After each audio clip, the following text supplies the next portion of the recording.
నల్గొండ జిల్లా నాగార్జున సాగర్ నియోజకవర్గం తిరుమలగిరి సాగర్ మండలంలోని గ్రామ పంచాయతీల్లో నూతన సర్పంచ్ ఉప సర్పంచ్ ప్రమాణ స్వీకారోత్సవ వేడుకలు ఘనంగా నిర్వహించారు.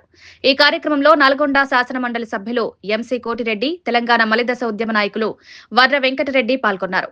ప్రమాణ స్వీకారోత్సవంలో నూతనంగా ఎన్నికైన సర్పంచ్ ఉప సర్పంచ్ తో పాటు వార్డు సభ్యులు బాధ్యతలు స్వీకరించారు. ఈ సందర్భంగా ప్రజాప్రతినిధులు నూతన పాలక వర్గాన్ని శాలువాలతో ఘనంగా సత్కరించి శుభాకాంక్షలు తెలియజేశారు. గ్రామాభివృద్ధికి కట్టుబడి పనిచేయాలని, ప్రజల సమస్యలను ప్రాధాన్యంగా తీసుకుని పరిష్కార దిశగా అడుగులు వేయాలని సూచించారు.